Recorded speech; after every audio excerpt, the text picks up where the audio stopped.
message for the ladies and gentlemen around the world and all the ships at sea. We all make choices, but in the end, our choices make us. So choose wisely. Subscribe to It's Erik Nagel wherever shows are found, on whatever platform you choose. And as always, leave us a positive review. Would you kindly? I tape the national stuff that they do at 6:30. No, but I mean, like, don't watch the news. Like, you have to go find it, like, online. You have to go to, like, websites. You have to go to your Google News search and type in keywords so it, like, pops up. Like, I still have Walking Dead in my keyword search, so I still know what's happening on the show, even though I don't want to. Should I get So if you type in, like, marijuana, it'll stay in your Google News search, and any articles about it will just pop up. So it's like, if you just have stuff like that, you'll just be able to filter it faster. See, that's a better idea. I was going to go get a fedora and an index card that said press, and just going to go around trying to get the scoop. Well, you can get the scoop. 2 scoops of raisins. That's why the sun's smiling all the time. Because he's high as fuck. It's Erik Nagel. It starts now. What up, my Nagel? What up, my Nagel? What up, my Nagel? What up, my Nagel? What up, my Nagel? Talking about George R.R. Martin, not writing. Talking Marvel versus DC, who's more exciting? Talking George Lucas's legacy, high-scoring centipede. Talking Gittles' new beef burrito recipe. Talking about Stephanie McMahon versus Sable. Talking about the Cybermen versus the Weeping Angels. Don't blink, the dialect's more deadly than you think. Talking Summer Ale, Blueberry Pale, craft beer, pouring drinks. What up, my Nagel? Deadpool 2 features Cable. Talking Funko Pop, celebrity signed a label. Talking online gaming, bitching and complaining. Talking E-Rock, kissing the feet of Matt Groening. Warner Brothers properties, Superman's a mockery. Weird Al concerts, Kevin Smith's debauchery. Rick and Morty fun zone. The Lego build team, can I have your attention? Possible Donkey Kong kill screen. What up, my Nagel? What up, my Nagel? What up, my Nagel? What up, my Nagel? Ladies and gentlemen of the universe, the next voice you hear. It's Erik Nagel. Hello, everybody. Welcome to another edition of It's Erik Nagel. That is myself. Over in the Upside Down is Gittles. Hello. And our producer, Trevor Endeavor, the Reverend T. Treverend. He's got a million different names. Trevor. Where's the beer? No, it's where's the beef? Oh, no, it's that Magneto video. Where's the beer? I don't even know what you're talking about, man. It's on the Juggernaut video. What? You never seen the Juggernaut video? I have no idea. What are they're just words you're saying. Way to ruin the whole intro of the show, Trevor. The program, follow us on social media. Sorry, you can tune out now, folks, if you want. It's Erik Nagel across the board on social media. Follow us on Facebook. Subscribe to us on YouTube. Give us a call, 651-SMITHERS. That's 651-764-8437. Call and be part of the program, if you will. Lots to get to on today's show. We got to talk about the never-ending George Bush funeral. We got some holiday stuff we got to talk about. We got to talk about songs now apparently are a big problem. Christmas songs are a big problem now. And yeah, they're playing them on the radio. It's awful. And there's some weird shit going on with YouTube that everybody who is of a certain generation that are on Twitter and on YouTube think that this is a huge world ordeal, and the majority of the world has no idea what the hell is going on. So we have all that to get to. How have you guys been? You know, same old, rolling into December. Holidays coming up. It's going fast, and it's already going to be the second week in December soon, and then it's going to be New Year's. So, just counting down those minutes. Happy Hanukkah to you, my friend. Oh, when is that? That is already going. It started Sunday. Oh, shit. I should get some latkes. Yeah, or presents, family. Oh, man. You got any of those gold coins with chocolate in the middle? Yep, there was a bunch of them at work, which was weird. I want some of those. There's boxes of them. I'll gladly give them to you. Ooh, thank you. That's about the most of my Hanukkah right there. You haven't done anything with your family? Oh, I'm going out there on Sunday. Okay, after it's over? Because I had to work during the week. It started on a Sunday, and then I work all week. So it's hard to get out there. What do you do for the big Hanukkah meal get-together? Bacon. I mean, honestly, that's very racist of you there, Trevor. It's very what? I thought it was prejudice, but okay. I don't know. I've been eating bacon all week. Well, it depends who you talk to. Jewish is a religion and a race of people, so I just say yes to both. Yeah, I mean, like if someone puts bacon in front of me, I'm gonna eat it. Like I don't care what holiday. As you should. It's delicious. I mean, I would just do the blasphemer and just do like bacon stuffed latkes. Like I think that sounds pretty good. Like a reverse potato skin, like a latke with the cheese and the bacon in the middle, and you eat it. Like that sounds pretty good. Sounds amazing. You should try that for your next takedown. A latke takedown. Hopefully, I'll win a latke prizes. I got nothing. All right, Trevor, what about you? What have you been up to? Oh, man, I got nothing going on at all. Thank God football season's finally almost coming to a close, so work is slowing down. Otherwise, all I've been doing is working and getting offended for the holidays. Offended? That seems to be the way things go nowadays. Home for the holidays, happy holidays, offended for the holidays. I was burnt out on the holidays by November 1st. Like, as soon as Halloween was done, I was just like, okay, got to make it a Thanksgiving. And then you see all the family, and you're like, hey. But I was working that day, too, so I was burnt out an hour into the turkey, and now I'm just... It's like, okay, I'll see you guys in a month. Do it all over again, eat the same meal. Tomatoes with olives? Yeah, that's all I eat for the holidays. Boxes of expired cereal? Yeah, exactly. But I've been burnt out on the holidays. I think it's because I work so much during this time of year. But I'm over it. Eating the pre-cooked bricks of ramen noodles, just crunching into them like they're those are good. Yeah, before you cook them. Oh yeah, you eat them like a granola bar. Yeah, man, just you crunch them up and then you just kind of like throw some of the seasoning in there and it's just like shitty potato chips. Like it's like prison Frito-Lay. That's what it is. It's pretty good. Wow. Never tried that. I'll have to. You've never done that? You've never been really drunk?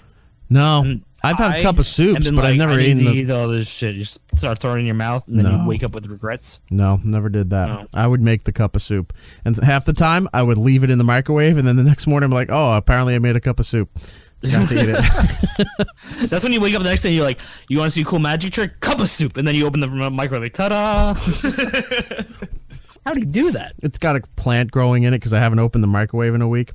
Yeah, it's just Groot. I just made my own Groot. My own Groot. Cup of Groot. Yeah. Anyway, soup. So I am soup. We got to talk some holiday stuff in a moment here. Actually, no, let's go. We'll just go to that right now. Giddles, you went to a holiday party. You wanted to talk about that. What do you have? Oh yeah, no, I was just gonna say it's like work holiday party season, and I don't know if I feel like my job does it really early every year. Like we had it on Tuesday, which is like December what? 4th? There's a lot of companies. I know a few people that are going to parties this week, and it's the first week of December. Yeah, I had mine on Tuesday. Another one of my friends has his today, and it's just like I don't know. Every single person I've talked to has had the same holiday party. It's all been this week, and it's all been an ugly sweater theme party where people just like set up karaoke at the office, and it's fucking stupid. I don't understand this. Like, just give me the money. Don't rent the karaoke machine. I'd rather have a bonus. If you have a company that does a holiday party, you don't want to have the party at your work. You want to go to a restaurant or somewhere. That's all I know. Except for last year, every holiday party, it's Christmas party, at a job has been in the workplace. Oh yeah, which is terrible because usually they just cater some really crappy food, and then everyone stands in the lunchroom. That's usually a sponsor. Yeah, and usually the only thing that my company used to do was rent a piano player for the day, and he would just sit there with this giant grand piano in this little cafeteria that we're all squished into. I'd rather have the square footage where the piano is, and they'd all try to sing holiday carols together. Ugh. I would just get food, go down the hall to the mailroom, and you didn't leave, right? No, the mailroom guy was the only guy who had liquor because like they'd have beer in the office, but he's the only guy who had liquor, and I'd sit there with him, and we'd talk and do shots, and then Xerox your ass. Very close. One by one, it was like a drug deal. Like the door would knock, he'd say, "Come in," and it'd be some high level executive, and he'd be like, "Oh, what's up, Jay?" I'd be like, "Oh, what's up?" And he's like, "You got anything good, better than this stuff?" And he's like, "Yeah." So then all of a sudden they're doing Grey Goose, and they're all just coming in to do shots and run out. HR came in, did it, and left. Everyone just kept coming and doing it until eventually the party moved to the mailroom, and it had to get broken up. Yeah, because that's the thing. When people start wandering off from the main part of the area, people are like, wait a second, wasn't there like 40 more kids on this field trip? Where did they all go? Yeah. And then you're like, everyone's in the mailroom. Yeah. I mean, that's the VIP of the holiday party. You got to see move past the velvet ropes, get on the list to come into the mailroom. Yeah, it's basically that. The janitor is the bouncer. Yeah. The queue line is just like the wet floor sign. At one point, though, like the receptionist would finally get wind that there was another party happening, and she'd come like, "All right, everyone's got to go. You can't be drinking in here." Blah blah blah. Meanwhile, the president's in the corner smoking a cigar. Whatever. And you tell the receptionist, "It's like I heard your air check." It's like, you suck. You're not moving from receptionist to overnight jock. I mean, like, people who break up the parties don't get raises. But the one thing about having it in the office is it's just like every movie, I feel like. That's terrible. It's just like Die Hard. Like, what kind of parties are you having? You know what? Your party just got great. Like, it's like Die Hard. It's like we were having this party. John McClane's gonna be fixing the AC unit, like walking around barefoot and blood. We had 6 radio stations pretty much meeting in our conference room and the kitchen, also the mail room for the hardcore partiers. Then all of a sudden, German terrorists started filtering in through the AC ducts, and by floor we're moving up to the building. Guard. Right. I said it was like the Christmas party in Die Hard, not it didn't turn into Die Hard. Well, it sounds like it should have. Hey, Trevor, just a note, the Christmas party in Die Hard did turn into Die Hard. Yeah, that's how it happened. Yeah, it's pretty much the whole beginning of the movie. Touche. So did Scott Shannon roll up his sleeves and become Bruce Willis and start crawling through the ductwork trying to save everybody? Throws Hans Grimmer through right off the building at the end of the Christmas party. No. He sat there on the fountain and finally got fed up and then had a Coke and they shot him. Wow. I can't remember that guy's name. Ellis, yeah. If I'm lying, I'm dying. Throws the guy off the bridge. He's like, and Mona Lisa was a man. Hey, I was a daddy-o on the radio. Hey, is that the guy from Family Matters? It's a good thing he doesn't listen to this. Oh, please, I'll send this to him. Yeah, send it to him. He'll be like, "Oh, that's me." Scott Shannon in Die Hard. Jesus. No, but do you for your holiday Christmas party, do you ever I don't want to say hook up, but meet up with people that you never talked in the office? All of a sudden, you're best friends for that whole entire night. You're drinking, you're partying, you're telling stories, laughing, and then the next day you don't look each other in the eye. Well, go ahead. Sorry. Well, I was gonna say, for my job, I only know the 5 people who work in the one room as me, and we have 3 or 4 shops. So every time we have a holiday party, the kitchen people like me, it's like Biodome, we don't know who anybody is. It's like we just been let out after a year. We're like, who are these people? Oh, who are you? What do you do? Oh, you work in the front. But everyone else knows each other, and they're all cliquey, and it's so awkward. Because I'm sitting there like, man, I don't know any of these people, so I'm just gonna sit over here near the Natty Light and just get drunk and eat buffalo wings the entire time. Yeah, every year, it's since I do the morning show, it's people come, "Oh, you still work here?" It's like, "Yes, I still work here. I just never see you. I didn't know you still worked here." And then after 3 Heinekens, your best friend's playing, air hockey down the street at some bar. I mean, I did tequila shots with the head of HR that she's just buying for everyone, and the next day it's like, that never happened. That doesn't exist. Oh yeah, it's always awkward the next day. That was an awkward holiday party 2 years ago. Yeah. No one makes eye contact. Or you walk down the hallway and the one guy who was there in the corners points and laughs at you. It's like, ha ha ha. You did. The parties at SiriusXM. We're at night. In the first part of the party they had the employee party in SiriusXM in the lobby. And then they have another party that they do at the Manhattan Center in the Hammerstein Ballroom. Yep. And for the more people. They do that same, the Viacom does the same thing. And then it's usually Shade 45 and Sway hosting the thing, and they have DJs and the bar's open. A lot of it turns into a big hip hop concert pretty much if you go down there. But when you're doing the employee thing at SiriusXM, where they have food, they have ice cream, they have some alcohol and what have you. But you notice that there's more people working at that company than you recognize. Like you guys were saying, there's a lot of people there. Like, who are these people? What shows do they work on? What channels are they on? But then you also notice anybody who worked with some of the staff, but anybody who has a morning show or a midday show was nowhere near the holiday parties. They're like, I'm not staying for this, or I'm not coming back for this either. Oh yeah. That we had the option of do you want to work early or come in later and then stay through the whole party? And I was like, you know what? I'm gonna come in early because I can get done with my shit early. I'm gonna go home and sleep for a couple hours, and then I'm gonna come back. Because if I had to get in, like, come in 3 hours late and then stay there from like noon till like 10:30, that would have been awful. Like, fuck that. I would much rather go home if I'm close enough. Yeah, that's a smart move to do. I have to sleep on the couch. Do you guys like get like holiday shit like at your parties? Do they give you like gifts and stuff like that, or is it like just like the food? Like, you know, like sometimes you get like holiday stuff. They're like, oh, thanks for coming. Like, here's a little like tote bag or something like that. Well, for what you're doing, you're working for a much smaller company.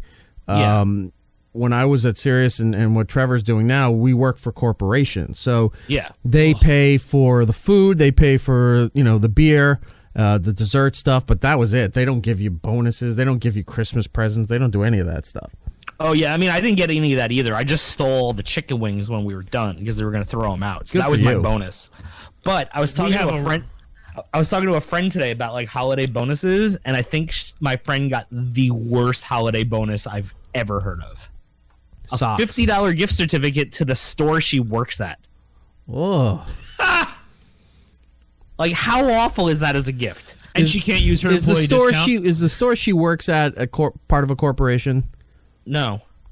It's an independent store, owner? It's an independent store, yeah. Oh, that's messed up. Because a corporation would do that. A corporation would send you a gift card to something within the store. But an independent one, or a small business, that's and then saying what like the kids say, weak products sauce that you can't buy with it. Like, oh yeah, here's a $50 gift card to your own store, but you also can't buy this, or this with it. That's like the damn Macy's coupons I get, where they're like, men's sale 20 to 60% off, and then all the exclusions in the back. Doesn't work for furniture, doesn't work for cologne, doesn't work for anything. Yeah. It's like it only works for this one sock that has hot dogs on it. That's the only thing you can get. Like an avocado t-shirt. No, back in the day, working for Sirius XM, no, they didn't give you anything for the holidays. Most people had to work during the holidays. Like, you had Christmas off, but then everybody else was there during the week. And we just saved our days off, and we're like, I'm not working around Christmas time. I'll come back in January. Yeah, just program that shit and get out. Yeah, that's what we did. But like Open Ant would give us stuff. Little thank yous and everything from them, which was nice and always appreciated. But yeah, the companies never did that. The company gives out a raffle, like they raffle off things that. Who's gonna be working here next year? Who has 1137? Trevor's like, yay, I'm working. I have a job. No, it's all these things that like they couldn't give away to clients. Like, so one DJ I remember won like batting practice with the New York Yankees, and he was all pumped because he was a Yankees fan. He was jumping up and down. He's like, yeah, that's awesome. It's in like June, so he waits half the year, gets there for this VIP batting practice. It was for kids. He was the only adult there, so they wouldn't let him participate. Trevor, that's what they call cleaning out the prize closet. That's exactly what it was. But no one told him. So like he was like a giant Yankee fan, and he was all pumped for 6 months. And then he got there, and they wouldn't let him in. And my company was like, oh, yeah, we didn't tell you it was for kids. It's like when you get those cards for free something, but you have to use an online code in order to get it. Fuck that. And then you look at the date and like, holy shit, these expire in 2 days. I have to go do it now, or I'm not going to get my free Audible book or whatever the gift certificate is, or the gift card is for. I have a question for you. Yeah. Did your gifts get better or worse as like time went on when you were with ONA? Like the ones that they personally would give out? No, they stayed the same because they were more of a cash gift rather than like they weren't buying us. Like they didn't look. Love O&A, but they didn't put thought into things. So they weren't. No. They weren't like it's like, oh, he likes this particular alcohol, or that guy collects this. I'll get him something like that. Yeah. It was across the board. Hey guys, this is from us. Here you go. Thank you very much. We appreciate it. Now, I'm not saying Shannon. I'm talking about like the top dog boss. Like when I first started there, things were, I was first year, things were going fine. I got like a $50 iTunes gift card, and I was stoked. I was like, I didn't even know he knew I existed. Cool. And then it just started going downhill each year. The last 2 years, I've gotten a package of oranges from Florida that have clearly rotted. How? This is the time of year for oranges. Yeah, they love apparently. the winter. Yeah. And when I finally get the box to my house, I'm not joking. They do. I have family in Florida that I always ask at least one of them. I need a big box of citrus. Yeah, like orange. Send me the orange and grapefruit. Like winter fruit. I have to call that company so far for the last 2 years and be like, you sent me a box of rotten fruit, and then they have to send me another box. And when they finally do, out of 10, 5 are still bad. Because one, and it's then they're fresh gonna send produce. you and be like, "Aren't you glad some of them are good?" Thanks, Hales Groves. And then I have to see my boss the next day and be like, love the oranges. Thanks, bud. Apparently, my boss thinks that everyone in the company has scurvy, so he's constantly just sending citrus to everybody. Hey, man, I'll take it. I got scurvy. I'll take citrus. No, you're just hungry. I mean, don't get me wrong. I appreciate it. I appreciate that because I don't expect a gift from anybody. But it was just like you can kind of just tell like when the ratings are good, how everyone's happy and how good your gift is, and if he's having like a crappy, everyone gets oranges. Look, oranges aren't a bad gift. I don't know why you're poo-pooing the orange. Yeah, you can put them in a sock and beat someone with them. It's great. And then you can Listen, then you eat the evidence. They can't prove it. Yeah. Well, where's the evidence? You know what it is, Gills? Trevor's still Hiding a young. crime is a lot like an orange. You got to get through the tough exterior. It's that sweet, sweet center. Trevor's still young. He'll figure it out one day. He'll figure it out. He'll understand. It's like getting socks as a kid. You hate it, but then when you're like 35, you're like, fuck yeah, I need some socks. Fuck yeah, death by That's citrus. what oranges are. I had to buy light bulbs the other day. God. Ugh, get out of here with your first world problems. You gotta buy light bulbs? What kind of light bulbs?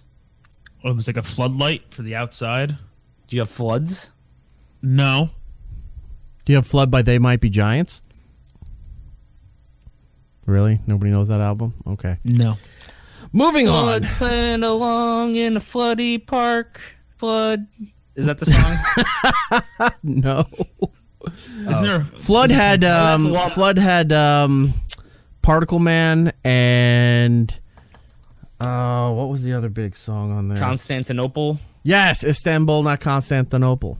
Yeah. That was a big one for them. Do you know why Constantinople got the works? I don't know, but I remember the Looney Tunes thing for it was great. Because it was nobody's business but the Turks. Was it Looney Tunes or Animaniacs? It was Tiny Toons. Or Tiny Toons, that's right. Yeah, they did that whole episode. That one. Yeah, they did. Tiny Toons. Sorry. Yeah, they did the whole episode with They Might Be Giant songs. Oh, it was so good. It was very good. Speaking of songs, holiday songs are apparently under the spotlight attack. of scrutiny and demanding to be banned, and lyrics need to be changed. As we see, we hear about this time to time over the last 30 years, I'll say, where people once in a while will get upset about "Baby, It's Cold Outside" because they feel it's very rapey. You know, it's a guy. It's a guy. A lady's trying to leave, and the guy won't let her, and he's trying to pour her more alcohol, and he's being overly aggressive.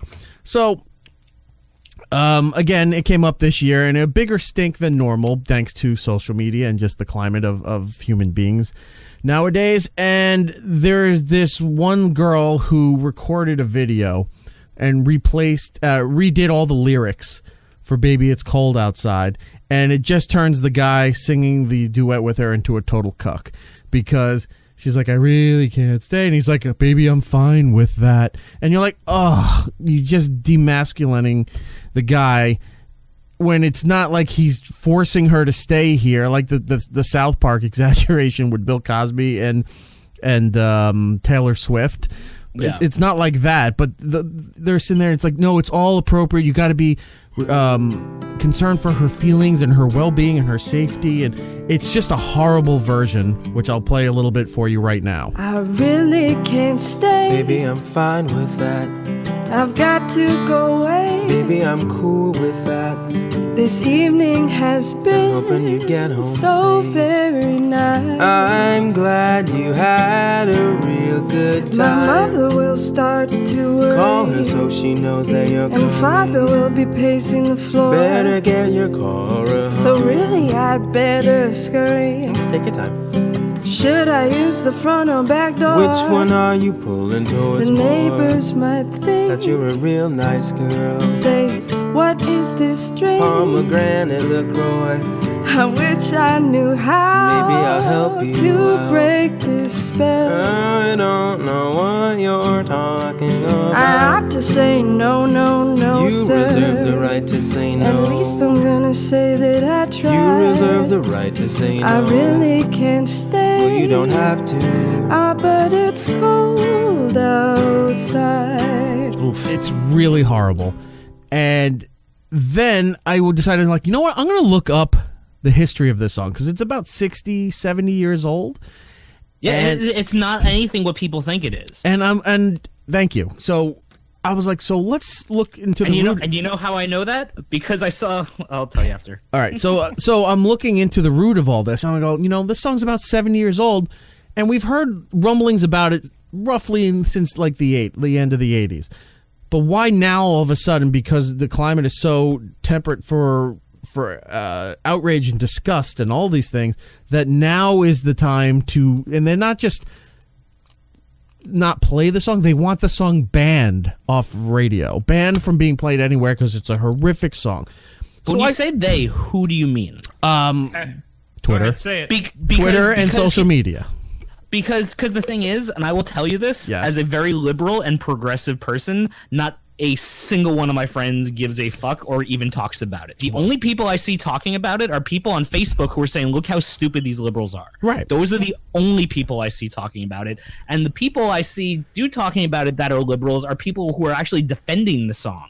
Like Jen Kirkman, the comic with the Louis C.K. thing. Like she had a huge post. She's like, you guys are like, what are you talking about? This is not what this song is about. This song is more about like the fact that they were like two people and the church would see them as like an unwed couple type thing. And it's like a much different situation than what it is. But like when you say that people want it pulled from the air, like who, Eric? Because I don't know any of these people. Okay, now I'll tell you this, because like Trevor and I would be more accustomed to finding these little things as we're searching for material for daily radio shows and what have you. So we're looking for this stuff, but not seeking it out. It just happens to fall by our wayside. Yeah. So I see social media trends, one being on Twitter, right?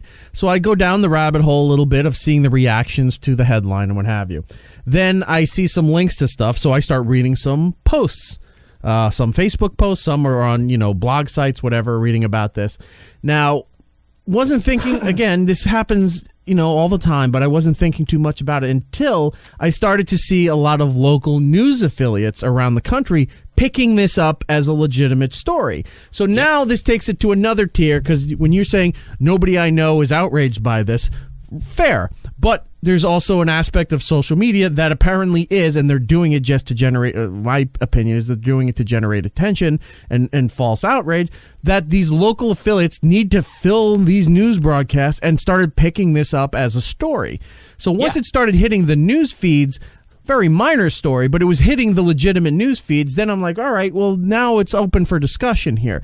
So I go back, like I was saying, and I tried to find the history of the song as to why the climate's so bad right now. That's why they're going nuts with it. But let's look back and why this hasn't been brought up earlier, right? So I dig all the way back to the beginning and found out this. So it's a popular song that was written by a man named Frank Loesser. Loesser? Let's go with that. Let's go with that, right? He wrote it. Yeah, he wrote it in 1944. Now, he wrote the song for himself and his wife to perform at parties for their friends and other social gatherings. He's a musician, so he would hop on the piano, play the song where they would sing this ballad back and forth to each other. And like Gittel said earlier, it represents the times where a guy and a girl the public might insinuate that, oh, they may have had sex, or maybe they're living together and they're not married yet, was the way culture was back in the day, right? Now it's nowadays you would tell somebody it's like live together before you get married. Why would you get married and not never live with the person and know what's going on? It was a different world back then. But the innocence of the song was a husband and wife singing that together about the time they were dating. Yeah. I mean, like I said, I think the controversy over this is more of, like you said, local news making it a controversy because they need something to fill the air. Because literally, like I said, no one is talking about it. Like, if I ask my progressive and liberal friends, like, what they're talking about, it's all the election fraud shit that's going on. Like, no one gives a fuck about any of the Baby It's Cold Outside or the Fairy Tale in New York. Like, no one cares about that one either. Well, that's a little bit different because thank you for bringing that up. So it transitions into the Pogue song, Fairy Tale of New York. Now, I don't know if it's played much in the rest of the country, but at least in New York. It's a big New York song. Big New York song. It's a big Ireland song because it's the Pogues. And it's one of my favorite songs that I didn't really realize was a Christmas song until people told me it was a Christmas song. I was always like, this is just a great song. Like, I like the song. That song's been around since I think it came out in 1987. Yeah. In New York City, right? Yeah. I think the couple in the song, again, another couple song, just like Baby It's Cold Outside. One is a drunk and one is a heroin addict or something along the lines. Yeah. And they're singing about how awful their lives are, but how beautiful it is to be in New York and in love on Christmas Day. Yeah. So there's a line in there where he calls him a lazy faggot or a loser faggot, something like that. And now, because times being as they are, this was another thing I saw show up on social media, but I did not see it go to the local news feeds like the other one did. This one I started seeing show up in gay activist groups on Facebook and things online. But I didn't see it in that, because I saw people in like those gay activist groups on Twitter and stuff like that retweeting, being like, no, this is what the context of the word means, because that word means things in other languages. Yeah, here's the thing. So the word fag in the United States was a homosexual slur. Yeah, in the UK, it's a very awful slur in America. Right. Like, in the UK, it was initially a slang word or an alternate word for cigarettes. A faggot, by definition, is a bundle of sticks, which comes from the old countries and the old world. In Ireland, it's listed as a term for somebody being a slacker and laziness, right? Yeah. So different variations of the word. But because the song was in 1987, some people were negating the fact that those words don't mean that because it came out in 1987. I don't give a fuck about that. I know a lot of people don't give a fuck about that, especially us here. But seeing it online, and then like what Gittel said with some of these gay activist groups are like, this is not what it means. But then seeing other activists who are not gay, or maybe some were gay, but were more just those activists that want to complain about, it's like, what are you rebelling against? What do you got? You know, those kind of people who were going nuts and fighting with gay people and fighting with other people online. Again, this is all social media stuff. This isn't stuff that shows up on your local news or the national news or maybe even your newspapers. But I just found it interesting that, that again, this is where have we hit the bottom of the barrel of outrage? Like, this is what they're up to now, because all the bigger things are either being fought and dealt with, or there's not enough things for people to be outraged anymore, so they're going to scrape and try to find anything they can. It's more of people just like to pick on people, and that's what it comes down to. And I think a lot of this outrage is people, like, you get a few misguided people who think that something means something else and they try and make it spread. But like, I think that it's more of like, I don't know, like, think about it. Like, I think if someone gets upset that if a gay person gets upset that the word faggot is in Fairy Tale in New York, I feel like that has more credence just based on that word than people getting upset because someone says happy holidays at the store, which, you know what I mean? Right. Like, I think that's the same level of outrage, but I think, like, at least in the Fairy Tale of New York, so, like, there's an actual word in there that is offensive in English language, where it's like, okay, well, maybe there is something to it, whereas opposed to people being like, oh, you didn't say happy holidays. Like, that's you didn't say Merry Christmas. You said Happy Holidays. Yeah, that's you know what I mean? Yeah, and that's nonsense too. Who cares? And I think that's even worse, to be honest. Like, at least these things, it's like there Really? might be I think yes. I think people getting outraged over saying Happy Holidays over Merry Christmas is way worse. I think it's more ridiculous. I think it's more ridiculous. I think it's way worse. Dude, our president ran on it. He's like, when I get elected, people are going to say Merry Christmas again. This was a big fucking deal for years, dude. It was a Fox News talking point, war on Christmas, you know? Right. Like, I think that is way more blown out of context hysteria than the possibility of people misinterpreting lyrics. Yeah, that's my take on it. I think, like, because if you get that upset, like, because someone said Happy Holidays, which is a generic encompassing thing, then, like, that's just ridiculous. Yeah, I saw some people saying it's like there's absolutely no reason to use that word, and there's no reason to put in a song, and these songs should be banned or at least censored. And then I was thinking about censoring the word, where I was like, all right, if there's a big enough stink about that, I kind of get it if they have to do it. But then on the other side, I'm like, well, it's still art. You know, a song is part art. So, like, should you be censoring art like that? And then that led me to the song Money for Nothing by Dire Straits from the 80s. By the time in the 90s, radio was censoring the line that says that little faggot is a millionaire. They would drop that part out. And then the same on that line was in there. Yeah. Yeah. And what MTV and VH1, if they were playing the video, would have a what we call a dropout, where the audio would just kind of goes silent for a second for that word. Well, let's just go with, even the younger generation with Green Day's American Idiot. Every radio station across America bleeped that out. And it was just a hard bleep too. It wasn't even like what's a big American? Like, it's just like a pause. Like, it's maybe awkward. on the America. Yeah. I don't know. It's with all this crap. We posted it on our work page and on the website. Like, do you care? Or like, are you offended? And we got like 25 pages of Facebook comments within like an hour, and not one of them was offended. Yeah. And then we looked today, and there's still not one complaint on there. So I don't think anyone cares. I think it was blown out of proportion by some person in Cleveland, and then it caught fire, like you said. I mean, we had the TV station come down to the radio station and interview the DJs about it, and they're just like, it was a hit like 2 years ago with Michael Bublé. Like, no one cared 2 years ago, but all of a sudden, #MeToo. Right. And it's a big deal. I mean, the song's been covered over 53 times by artists between television, radio, and then Christmas albums. The fun part about listening to Michael Bublé is hearing his lisp when he sings. He tries to hide it, but it doesn't. Making a list, checking it twice. He does a song where he goes, I got the world on a string. We did it on O&A years ago. It was a Christmas special that he did. And I think that's what it was. One of those songs, we started noticing it. And then we played his other songs, and you heard it every time.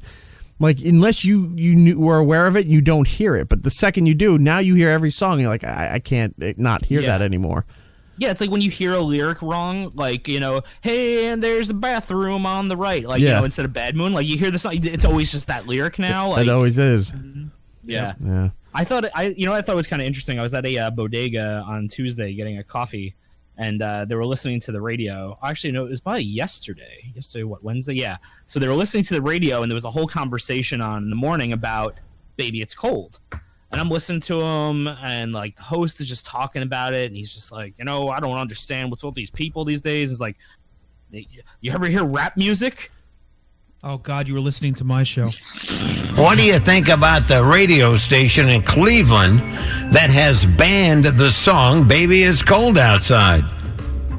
Now, Patty, you kind of you said you noticed that line before that people seem to be offended by. Yeah, I mean, it's funny. I mean, it was just this weekend. I was listening to it because I was listening to Christmas music at home, and I heard that, and I thought, and it didn't really offend me as much as I thought that sounds like something that people are going to could go after. And so you weren't offended by it, but you thought, well, maybe really. How come no one's caught that yet? Yeah, because it definitely has that edge of pressure, and nobody likes that right now, and so...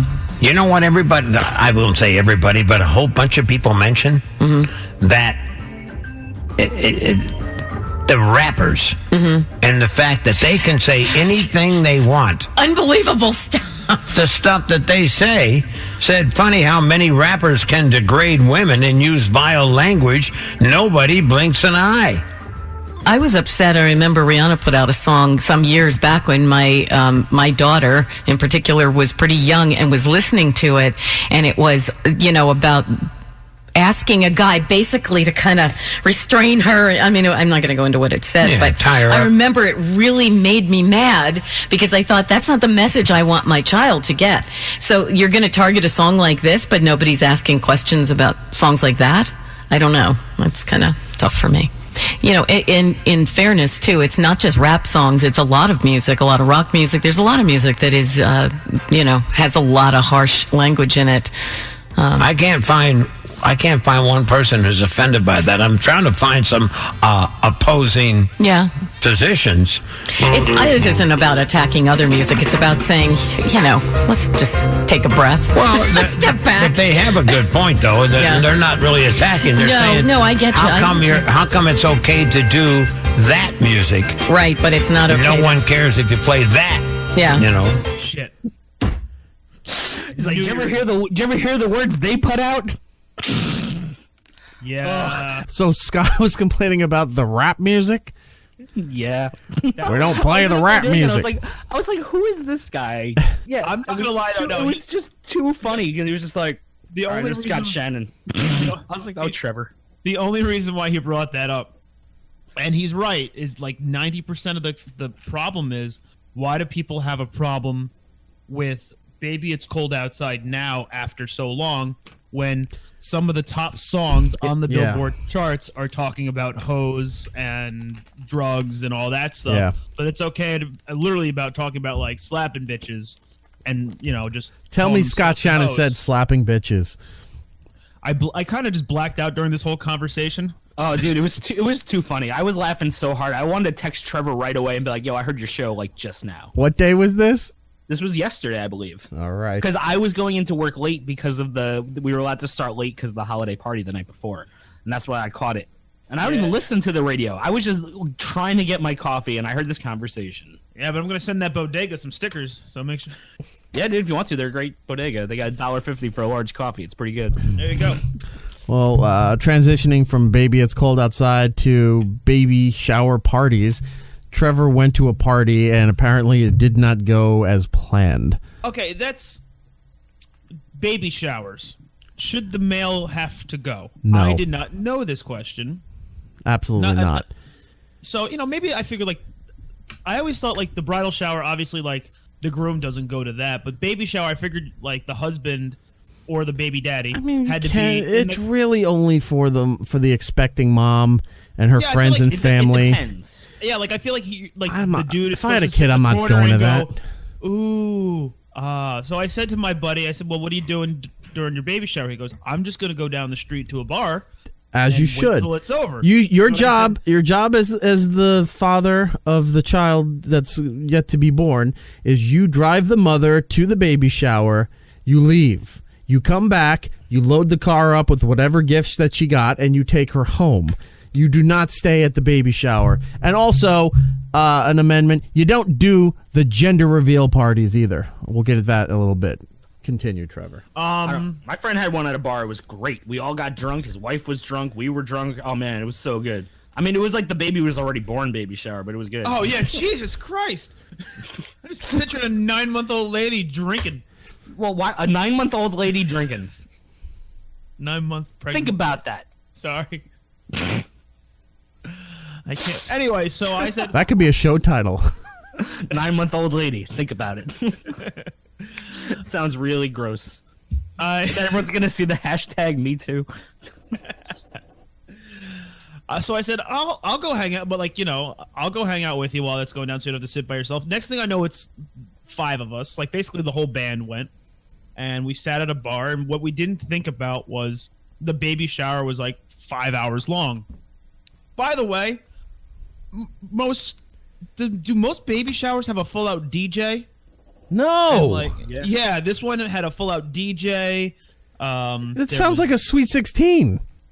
It was a mini wedding. Like they had the 3 courses, the chocolate Venetian hour table, chocolate fountain thing, the whole thing. There was a DJ, so many gifts, and I had no idea. So we go out, we go to the bar, and we hang out the whole time.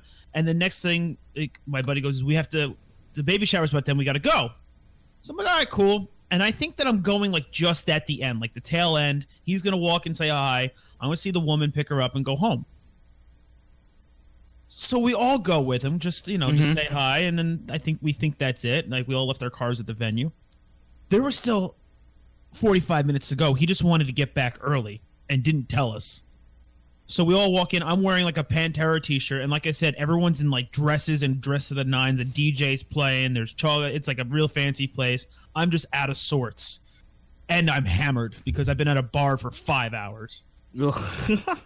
So now I'm like, all right, well, I'm going to go get a drink then. And as I walk up to the bar, the bartender like just walked away because I guess they closed the bar, and I guess they weren't really selling that many drinks because there was older pregnant people around. Like, once one has a baby, they all start, 10-month-olds. And did you just go behind the bar and start fixing yourself drinks? So he did. I'll use one of these sterilized nibbles and just throw it on the bottle of Jameson. Were you there? so I found a bottle of Jameson, and I poured myself a small glass. My other buddies found me at the bar. He goes, well, we'll have some too. So then we lined up the drinks. I used the soda gun, made some Jameson and gingers. And then we, kept going and drinking at this baby shower. And then when it was finally over, just 5 drunk dudes running up to the table of gifts, picking them up and running them outside and just trying to put them into like 4 cars. It was like the worst game of drunk Tetris ever. Just trying to cram them all. Were they still wrapped gifts, or were they like all unwrapped, opened? No, they were all still wrapped. Now, what the girls do, because they don't want to waste time opening everything, because they say it takes too long and too much of the party up, and people don't care halfway through, is that everything's in clear wrapping paper. It's why waste the paper? Why destroy fucking whale stomachs by making more garbage? So that is that where clear wrapping paper comes from? Whale stomachs? No, because it gets garbage. It becomes garbage and it floats out to sea. And then the whale is like, I'm going to eat this fucking stingray. And nope, it was wrapping paper. Or they thought it was a jellyfish because someone had to give clear wrapping paper. But why wrap it? That is the stupidest thing I've ever heard. Oh, that's really bad, you're right. But it was also fun going, hey, Frank, look what you got. You got like 16 bottles. I don't even know why you would need this many. You know what I would do? I would take a picture of a gift and then wrap a box in it and then have a different gift on the inside of the wrapping paper.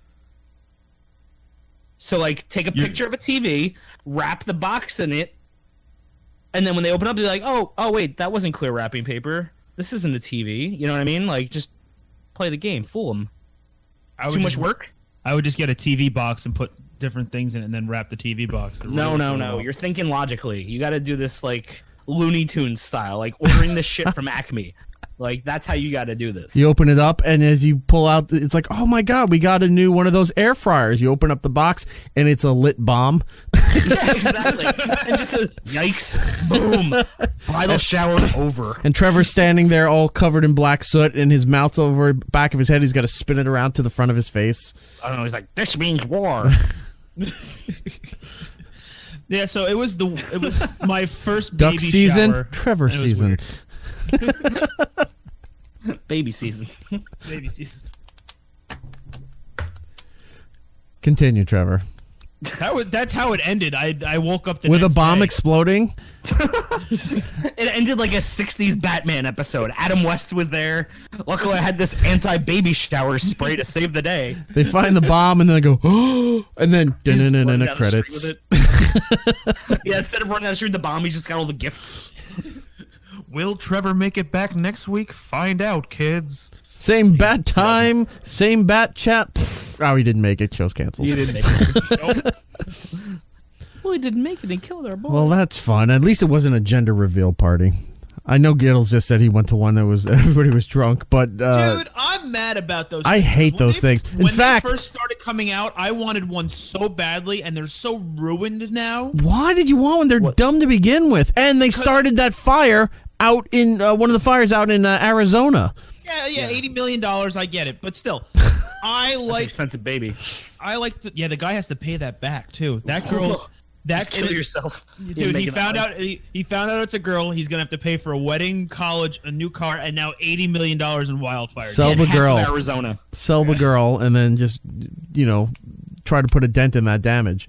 Did you just promote sex trafficking on the show? No, I just promoted baby laundering. Selling babies. That's much different. Yeah, get your mind out of the gutter, Trevor. You made it weird by having sex with the baby. There. I know, right? I just want to sell them. Human trafficking. That's the word. Trevor, I feel like if you're buying something, it's for like we lay them out on sheets of ice like you do at a fish market. People come by, see the freshness of the baby, and then you make the deal. Wow, this is escalated so quickly. You put in the scale. Look, 11 pounds, 8 ounces. This is the price that you pay. This is market price. They're fresh off the boat, quote Make unquote. it sound like it's Chinatown. It's turning into the ground round. The baby has to pay what it weighs. For the last time, sir, we can wrap them. We do not gut them. Oh. No, I like to party. I wanted to have a gender reveal party. It's just another excuse to party. They're so dumb, though. Why? You don't need excuses to party. In fact, people should be partying less. No, partying more, Eric. No, going to a place that you can relax and hang out with your friends is fine. Organized parties are not fun. You say that. You haven't been to a good one. Because it's true. Yeah, it is true. Nothing's worse than like we're having a couples night or we're gonna have a party. Huh? That's not a party. That's not a party. No, it's not a party at all. Well, like a whole group of couples, like as in maybe we could all turn this into an orgy night, right? Or when somebody, there you go, key party. That might be the only acceptable party. But when they say, oh, it's game night, and it's not just a bunch of you and your friends going to play card games or poker or board games or even LAN party kind of things like that. It's when they have like, oh, it's a multitude of people, guys and girls. We're all going to sit here. We're going to play categories, or we're going to play charades, or win, lose, or draw. Then no, I don't want to be a part of those things. No, because then cause then you have to deal with that on the way home. If you lose the game and you're too bad, or if you win and you showboat, you just can't. There's no winning. You can't be like, yeah, we kicked all their asses in Pictionary. I'd be like, yeah, I'd be a little more humble. And it's like, you lose in Pictionary, it's like, well, you're not very good.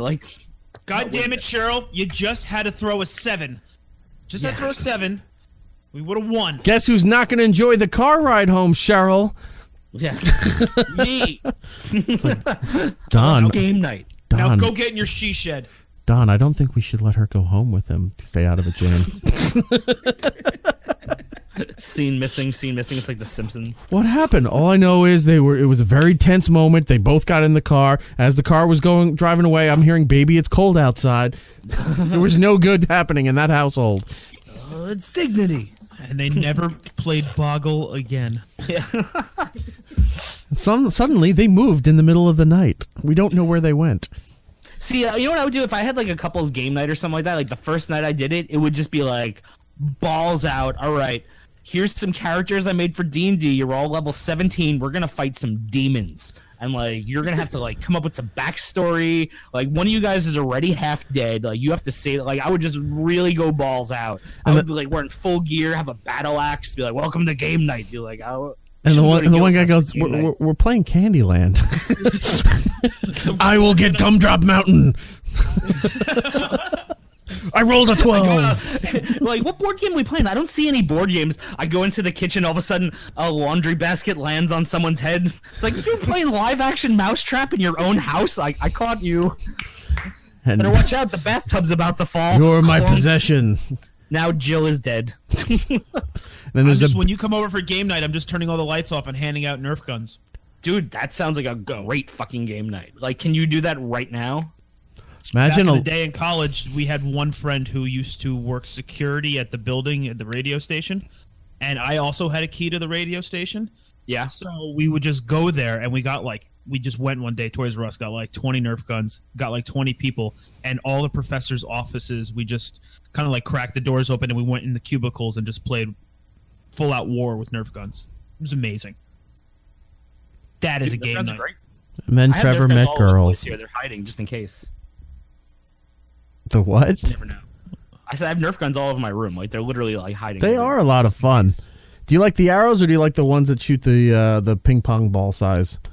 Oh Like no, the I got the blast- ones that shoot the darts. Yeah, the little Oh. dart One ones. of the darts, yeah. I remember. I have the shotgun that shoots 2 at once. I had the one that had like the barrel on it. Like, cause when you work in post production in television, like sometimes you need Nerf guns and you just have to like run down the hallway and shoot people. So like I have a lot of them. Yeah, I used to have in the when I was living at home still. My dad had the cannons where you do could you live load now? up the 3 of the balls and you can just blast them out. And then I had the full bow and arrow. Yeah, I had that when I was a kid. Yeah, so you had this and big, you have, like, the big Nerf arrow you put on. Like, right? dunk, and So it, like, he would get me sometimes, like if I round the corner, or if I wasn't expecting, like I was doing something in the living room, all of a sudden, boom, and then you get smacked in the head with it, right? Which was funny, but they were light. What he didn't realize is when I had the bow and arrow, so he'd be sitting there watching TV, I'd pull back and I'd launch it. The thing would fly at least 50 feet. It'd go a lot further than the little ping pong ball size thing. And when they hit, it hit with a thud. Like it actually, it hurt. Yeah, I had like a bunch of those guns when I was at my house, my old apartment one day, and some friends came over and they're like, "Oh, you're gonna shoot me with that?" And I was like, "You want to get shot with it?" And they're like, "Yeah." And I just shot him. Like I pulled the trigger without even thinking, just shot him right in the face with it. And they're like, "Jesus, dude!" I was like, "Well, you told me to shoot you. Yep. Like that's what I'm gonna do. Why am I gonna pause and let you go? Yeah, wait for it. I'm just like, you say shoot, boom, that's it." Last year around this time, we went to the last toy fair that they had that Toys R Us sponsored. Yes. Giddles and I went down there. They had a Nerf combat center in the center of the convention. Yep. So we're like, oh, cool, Nerf combat center. Now I'm going around looking at some of the other tables. Giddles decided to branch off on his own and explore it, not realizing that the Nerf Combat Center was meant for little kids. And Giddles grabbed some stuff when he went into the netted area, and it's like a bounce house kind of thing with shooting Nerf, and he's just destroying 8-year-olds. You know what it was? It was the Billy Madison dodgeball scene. Exactly, it was. it was. You're all in big trouble, and I'm just boom. Their dads are coming in like, "What do you do?" Boom, shooting him in the eye. He's like, "I gotta go to the hospital." They're like, "Sir, this is an event for children, and you're shooting everybody." I'm like, "Yep, that's how this works." Yep. Don't put a tent here that says I can shoot people. And you want to know how the only reason that Giddles got asked to leave that combat center was because he had his shoes on. Had he taken his shoes off while he was bouncing around, he would have been well within the rules. Yeah, you can't wear shoes in the bounce castle. Yeah. And my feet smelled, so I was like, I'm not taking them off. I'm going to really kill these kids. We should get some Nerf stuff. Yeah. Before we go to break, I want to talk about this YouTube thing in the line of some of the stuff we talked about earlier about stories being important on social media but not really important to the rest of the world. This seems to be another one of them. Yeah. So I imagine out there, everybody who knows even the littlest thing about YouTube knows the name Pewdiepie because his name is synonymous right now with YouTube as he's the individual that has the most subscribers in the history of YouTube.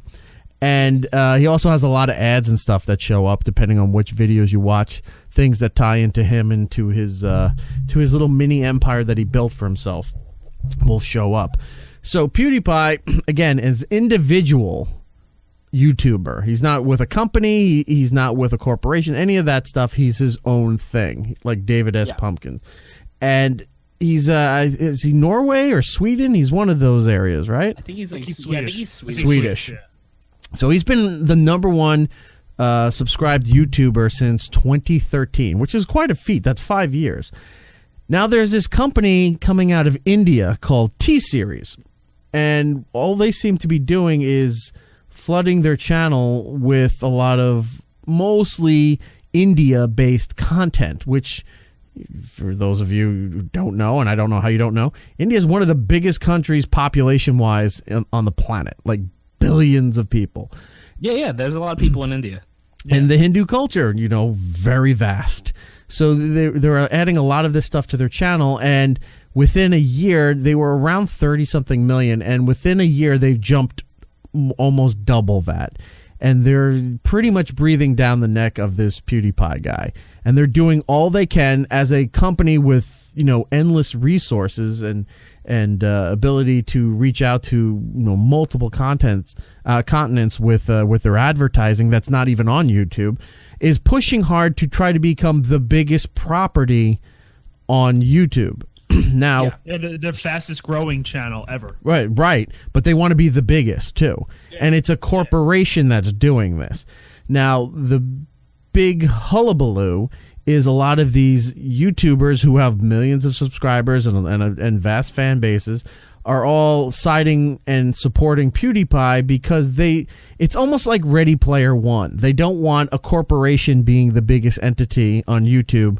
These people who built all their stuff out of nothing, and like whether you like them or not, they put a lot of effort into building their videos all the time, even if it's nonsense. They're constantly doing stuff. They're constantly generating stuff. It's an exhausting lifestyle to be one of those people, because some of them I really admire for the content they put out, and then I'm seeing some other people who do daily videos where they're just telling stories or bringing the cameras around, showing their lives.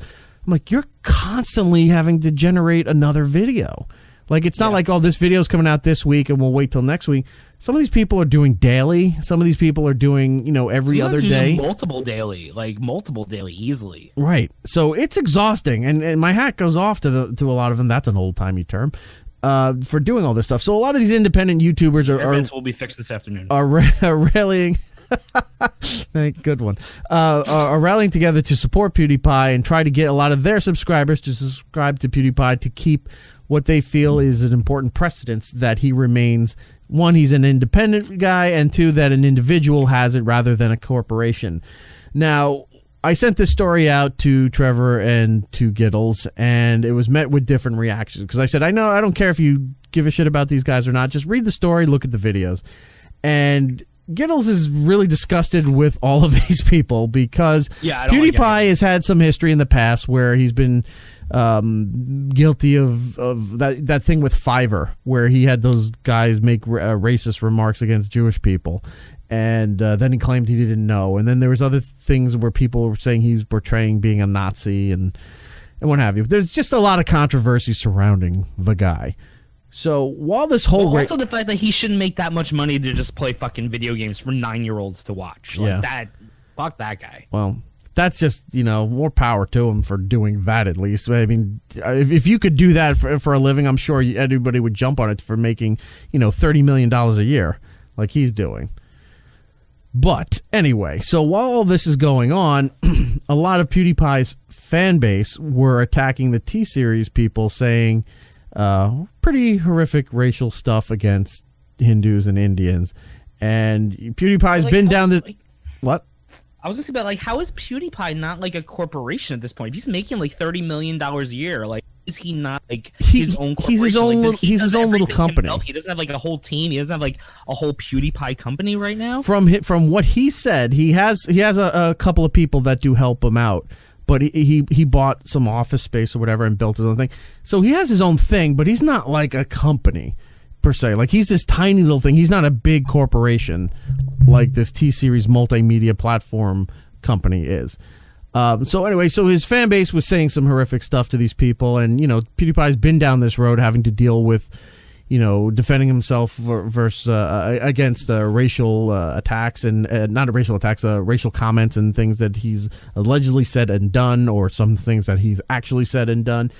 So in order to neutralize this and cut it off at the pass, if you will, he set up a GoFundMe charity thing for this organization called Cry, which helps Indian children in that country and its territories, who apparently start going to work in factories and things like that at the age of 7 or 8, and it goes all through their teen years. So this is to help those kids go to school, live a life without having to do all of that.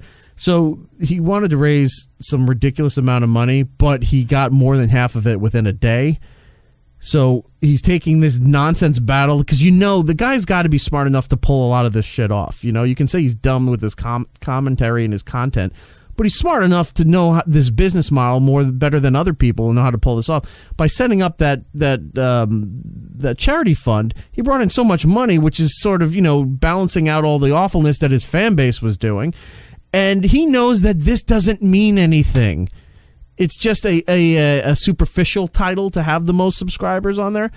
The guy, I think, is smart enough to know that this doesn't really mean anything. He's capitalizing on that. He's making himself look better by doing the charity stuff and also getting all these other YouTubers to help push their people his way. Because what happened? When does this end? This race keeps going. There's no end for it until the other guy wins. People are going to exhaust themselves, but this doesn't mean anything to anybody except these people online. And I was seeing it show up again on Twitter feeds and trending and all this other nonsense. And I really think PewDiePie is smart enough to know that this whole thing that's being generated doesn't mean anything, and it's just going to mean more money for him. I don't know how everybody else isn't seeing this. I don't know. I just think it's so stupid. It's so far removed from like things that I care about that I'm like. Some of these other YouTubers went as far to buy advertising to support PewDiePie. One of these guys apparently Trevor likes, called Mr. Beast. Mr. Beast is the man. I love Mr. Beast. Is he the food guy? No, Mr. Beast. What he does is he gets other companies to sponsor his videos, and they give him a ridiculous amount of money, and he does whatever he wants with it. And he gets millions and millions of views. Like the last one has only been up for 3 days. He built a house out of Legos. It took him a month, and then he destroyed it. And they gave him like $20,000 to do it. And the one before that was, don't take your hand off the Lamborghini. The last person who does gets to win the Lamborghini. So he's doing old 70s radio bits? That's basically really hacky. He's getting. Did they have a dance in the last couple to not stop dancing wins a car too? Let's put it this way. The last thing he wanted to help PewDiePie, so his last video is saying PewDiePie 100,000 times. It's an 11-hour video of him just going, PewDiePie, PewDiePie, PewDiePie, That is so dumb. He's got 7.5 million views. I know I would loop it and then just start like editing them all together. He's stunting to get obviously more attention onto him and his channel by being under the guise of he's supporting PewDiePie and everything, which again, I'm betting PewDiePie's laughing at all these guys like what idiots all these people are. This is how you manipulate all of them to do his bidding. He was going up to random Fortnite streamers on Twitch and just donating money to them as long as they would stop their stream, go to YouTube and subscribe to PewDiePie. So he gave Cypher PK, which is one of the biggest I think Twitch I've heard of him, Fortnite, yeah. And gave him $7,500, and he just stopped his stream and subscribed to PewDiePie. For how long, though? He just clicked subscribe. No, but to stop his stream. Yeah, all he had to do was stop. No, he had to stop his stream, pull up YouTube. At the moment, you mean? Yeah, like he stopped playing Fortnite and minimized because the page, he's deemed hit subscribe, and then went right back to streaming. Yeah, because he's deemed as an influencer, which is YouTube and social media people. He gets people to give him money. Right. He gave him $7,500 just to do that. So that Mr. Beast guy went around buying advertising spots above urinals, on bus stops. He bought digital billboards within his city of North Carolina, and then he has a van with a digital billboard on the side of both sides of the van that he was driving around promoting this whole thing. So not to be outdone, because you can't do that on YouTube. Other people have to do 13 million views. Other people have to do dumb things. So there's this other guy on YouTube named Justin Roberts. And Justin Roberts went to New York City to buy, he wanted to spend $1 million to buy a billboard, a digital billboard time in New York City to put up a whole campaign to support and subscribe to PewDiePie. So I was watching the video, and he met some kid or somebody who is a fan of his channel whose dad works or owns Models, and they have billboards, electronic billboards in Times Square, and they happen to be right across the street from the Hard Rock Cafe, right? So this kid works with this Justin Roberts guy, gets some graphics done, and then they go out into Times Square, and then boom, there it is. It's right in the middle. I was like, how? You complain about people who win the lottery, like they're going to piss their money away like that. These YouTubers only have a certain amount of time. Like it's very profitable right now, but their popularity has a shelf life. So if they're making ridiculous amounts of money as kids and in their early 20s, what are the chances are these kids have any of that money left when either their channels get taken away for some violation or their subscriber count goes down because nobody cares about them after a certain amount of time? I mean, eventually it's just going to what's going to happen is that I feel like the younger kids who are watching them, like the kids who are influenced that are in the age range of 9 to 13 are just going to grow out of it, and then he's going to need they're going to need more younger fan bases that might not be catching on. So they'll be like, oh, who's that? Like, who's the new YouTube star? Like, who's the YouTube from my generation? That was your generation. Like, that was a year ago, and we're the same age. I think it's going to be I think it's just going to be something like that. I don't know. Well, let's put it this way, though. These people never need to work again as it is. Yeah, but that's what I'm saying. Like, are they going to have this money when their popularity's gone or their channels go away? Here, just from YouTube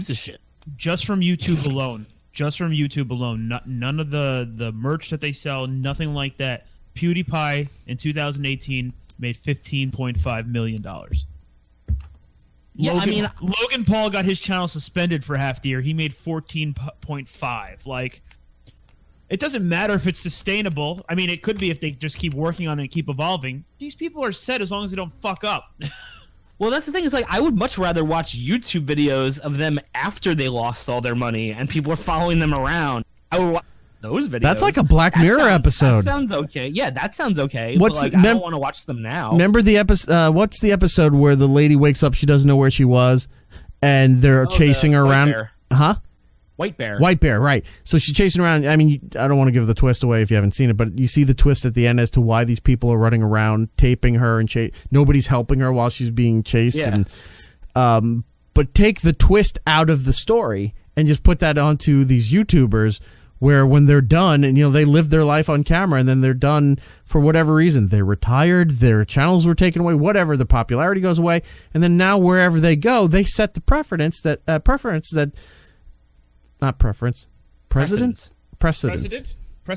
set the precedence that it's okay to tape them in public. Wherever they go, that's going to be their life now that people recognize them. Oh, I'm going to be taping you because I'm allowed to. Because that's what you said was okay. Yeah, like I said, I don't care about any of these people. Like, I think it's just so stupid. Every time I see a video or something where they're linked to, I'm like, these people are legitimately stupid human beings who are just making money by saying stupid catchphrases and just being a YouTube personality. Like, they're not adding anything to the conversation.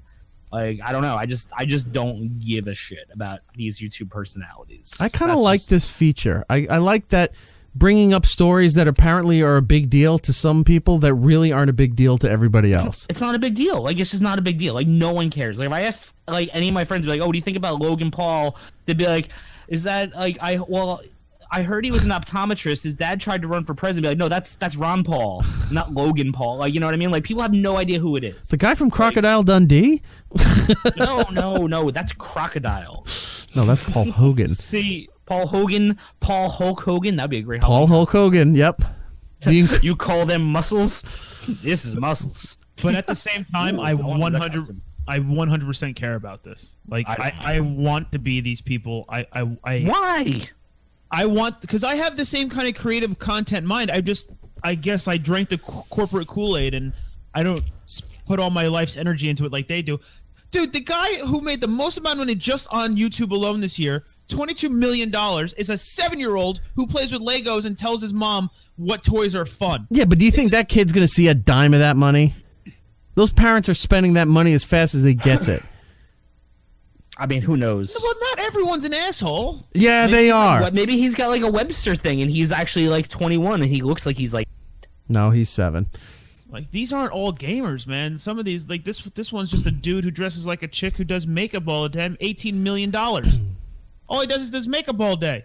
Well, yeah. Trevor, you know what? You get that going, and Giddles and I will be glad to support and help you. Twitch.tv. That being said, Twitch.com. I'm gonna try and get a cooking show going. Subscribe to my internet personality show. Yeah. Coming soon. Twitch.com/Erik Straight up. But mine's gonna be better. I'm gonna be making pies. I don't have to be Pewdiepie. I'm gonna make a good pie. And then can you stand on the stairs outside your building and go 12 banana cream pies, and then you fall down. Myself with them. Yeah, and then you hear bwomp, bwomp, bwomp, bwomp, bwomp, commercial. Yeah, that's how I wake up covered in bugs. You make a pecan pie that I like, and then maybe I'll subscribe. All right. Speaking of commercial, we got to go take a break. When we come back, we got to do TV movie updates, and then we'll be out here. About all this streaming, I gotta pee. Like I don't even know what to tell you. It is. Also, there's a movie coming out called Mary Queen of Scots. It's getting a lot of buzz. And I remembered something a while ago from an old radio drama called The Death of Mary Queen of Scots. And I'm going to play a little bit of it for you here as we go into break. I hope you enjoy it. And then when we come back, some more fun stuff. And now we present the first episode of a new radio drama series, The Death of Mary Queen of Scots. Part 1, The Beginning.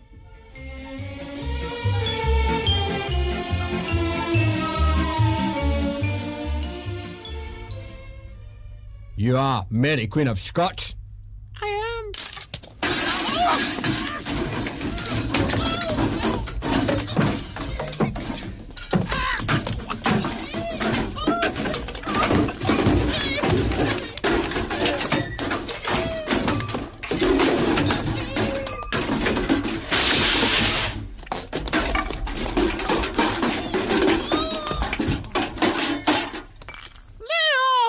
Take this, Mary Queen of Scots.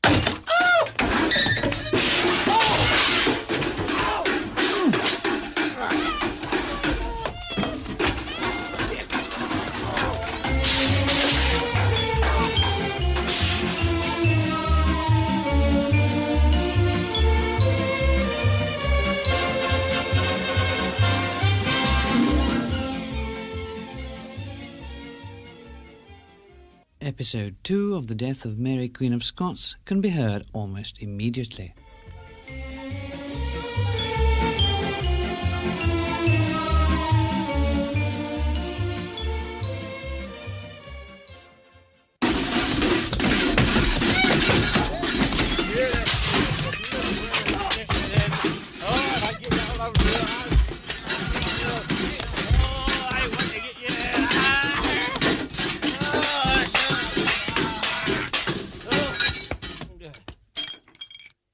I think she's dead.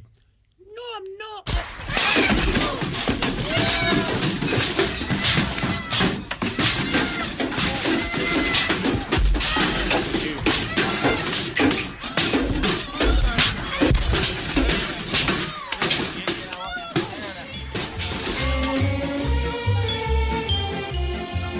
It's Erik Nagel with Erik and Giddles.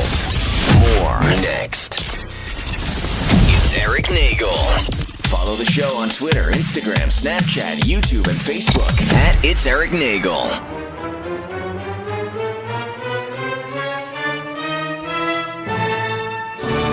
Oh yeah, man, a true macho-ness of legend and spirit time. It's Erik Nagel, dig it! Welcome back to It's Erik Nagel, segment 2 of the program. Erik, Giddles, Trevor, all here with you. Looking at the box office from last weekend. Coming in at number 1 is Ralph Breaks the Internet. No surprise to anybody. Number 2, Dr. Seuss The Grinch. Number 3, Creed 2. Number 4, Fantastic Beasts, The Crime of whatever. And 5, Bohemian Rhapsody, still holding on. It will not leave the top 5. It's holding on. Hey, good for them. Because I didn't know how that was doing. But if it's staying up there, hey, good for them. I want to go. I want to go see Ralph Breaks the Internet. I know that's not for everybody, but I really did like Wreck-It Ralph, so I want to go see this one too. It looks clever. There are so many movies I want to see. I really want to see Green Book.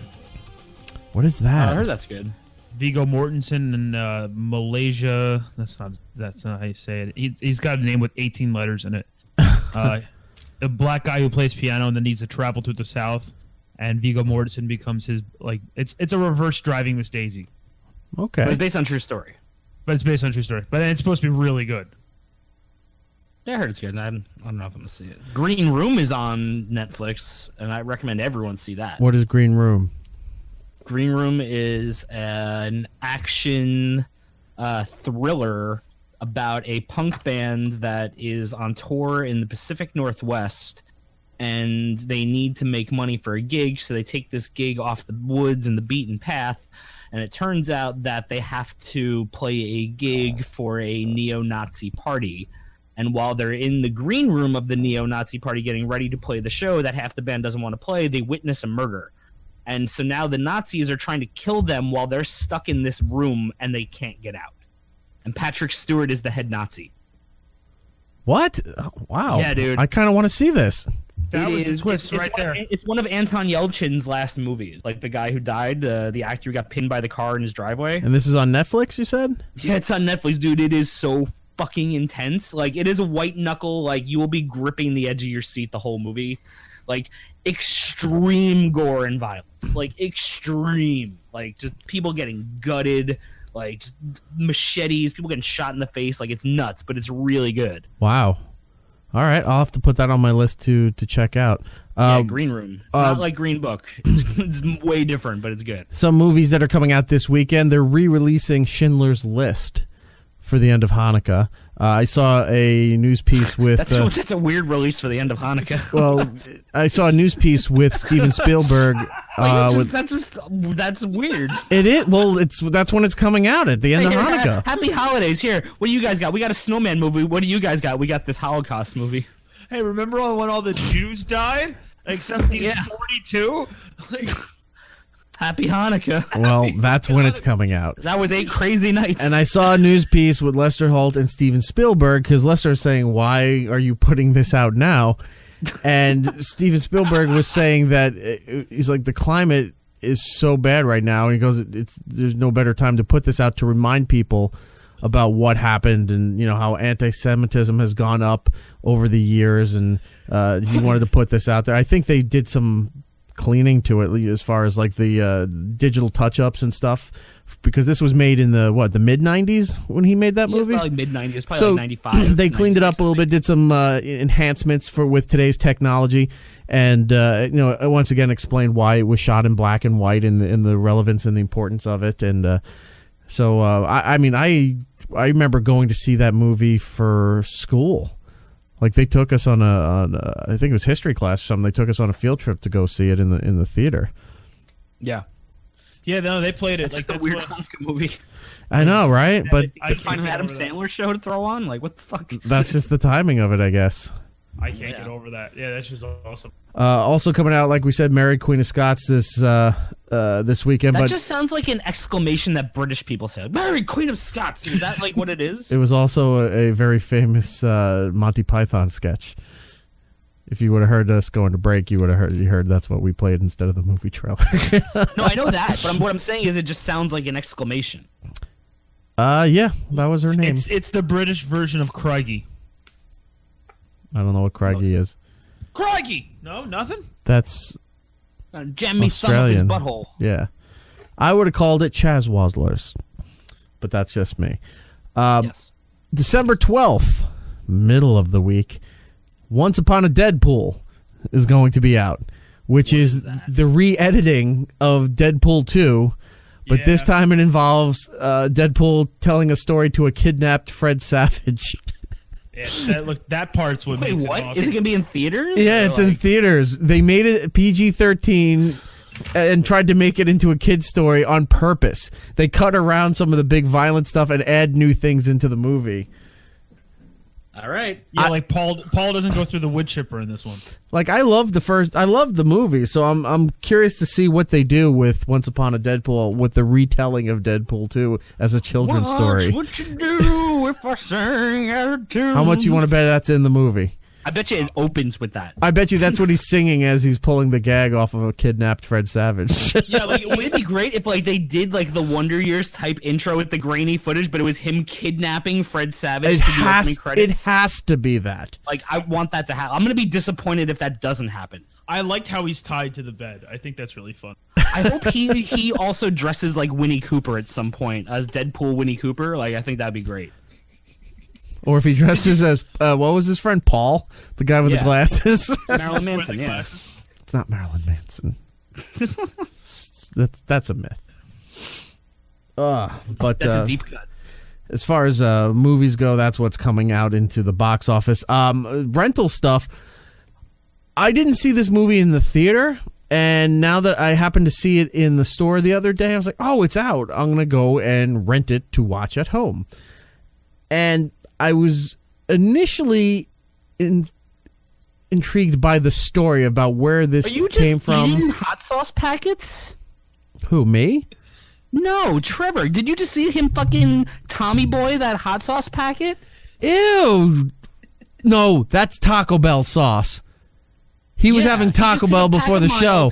Squeeze that shit into his mouth, and then I saw him doing it. I thought he was doing a line or something. He was just drinking Taco Bell sauce out of the package. What is wrong I didn't mean with to you? interrupt you, but we had to talk about that. What are you doing, Trevor? We're trying to do a radio show here. Are you trying to kill yourself? Do you need a hug? You could talk to us. Are you that depressed that your YouTube career went nowhere? Do you want us to send you some mayo packets? They taste better. I don't have any dessert in my house, and all I have are these Taco Bell packets. Oh my god! I want chocolate. Gil based on the Twitter, Instagram, and Xbox Live. You can catch me every week here on the It's Nagel Show.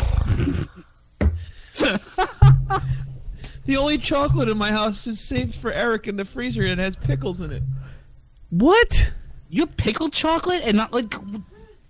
Something's happening. Something's happening to Trevor. He's having a breakdown. His life is unraveling. What is going on with you? You're getting drunk and causing problems at baby showers. You're having problems. Hot sauce packets. There was no problem. You're having problems with drinking at work. I don't drink at work. In the mailroom is apparently where. You're drinking hot sauce packets right now. I'm gonna do it again. I kind of liked it. Yeah, it is good. If I had one, I'd do it. I can hear you. That is so gross. No, you can only do it with the mild. But then again, you know what? Years ago, Norton called me out on it because we were having BLTs for breakfast, and I did that with a mayo packet. Yeah. I put it on my sandwich, and then I kind of finished it off, and he thought that was one of the most disgusting things that he's ever seen. And that guy's seen a lot of disgusting things. Yeah. Of anyone who's seen disgusting things. What kind of mayo? Well, usually I prefer Hellman's, but it's but what was it like? No, I think it was Kraft. I think it was Kraft packet. Kraft is an acceptable substitution for Hellman's, but everyone else is garbage. Anyway, not the point here. Trevor, stop doing taco whippets. Yeah, stop doing Taco Bell whippets over there. I'm sorry. I forgot what the hell I was talking about. Oh, we were movie. Talking about you rented some movie. So no, Demolition Man's back in theater. You'll remember Taco Bell from that movie. I see this movie in a store, and I was like, oh, it's available for rent. I'm going to go home and rent it. And finally had a chance to sit down, and first of all, I couldn't find it on iTunes. Now, I know they're selling the DVD and Blu-rays in the stores. Why can't I find it on iTunes to rent? I'm typing in the search, doesn't show up anywhere. But if I go to the genre that the movie falls into and look through the genre, there it is. I don't know why that happened, but that's what it was. So I go and click on it. I'm reading the little caption on the bottom there. It tells you the gist of the movie. But then I noticed this little green mark on the left, right under the graphic. And it caught my eye. I look over, and it's the Rotten Tomatoes mark, right? So I'm looking at it, green. So that's not good. 8%. Ooh, what is it? 8% this movie was at. I went, hold on, I don't want to tell you what the movie is yet. I love movies that are below 10% on Rotten Tomatoes. 8%. So yes. I go and I see the critics portion where they say, here's the consensus of the critics. And I'm reading the paragraph and I go, that seems a little contrite. I'll see what the individuals won. Every one of them was saying, I was so bored through this movie. The CGI effects started as one thing and then turned into something else and made it very bland and dull. A lot of boring reviews from critics. And one guy said, I was doing other work while the movie was going on. I was like, what is this, the Meg? So a reviewer said, I was writing up my review for another movie while this movie was happening because there was nothing to write about how bad this movie was. So I look over at the audience, and the audience score, 23%. Now, there's a handful of people that were giving the full tomatoes. Are stupid. They could go lower. Right. So the audience, some of them were saying, it's like, I don't care what some of these reviews are. There were some solid moments in this movie. And then other people are saying, I don't know why this movie was made. It's barely a YouTube film. You know, this was how bad it was. Oh, my God. What movie is this, Eric? You're killing me. The movie was Slender Man. Oh, I wanted to see that. I did too. And this is what was disappointing, because when that Slender Man thing started, I don't want to see it because I think it's good. Like, I want to see it because it's got the 8%. Oh, I'm going to now. I didn't the other night because I said, I don't want to waste my time. I'm not in the mindset to enjoy the movie the way it should be enjoyed, knowing that information. I watched something else, so I'll go back to it with a different head to watch the movie on purpose for how bad it was. But when the Slender Man stuff started online, before the girls, that court case where the two girls killed another girl blaming the Slender Man thing. But when it started online, the basis of it, where people were just photoshopping those photos by putting the Slender Man into the woods or into playgrounds and things like that, because what the gist of it is, it's this sort of like... Slender Man, alien mystical being that has tentacles, but wears a tuxedo and a tie, but you can't see his face, kind of deal, and would attack and either abduct or kill little children.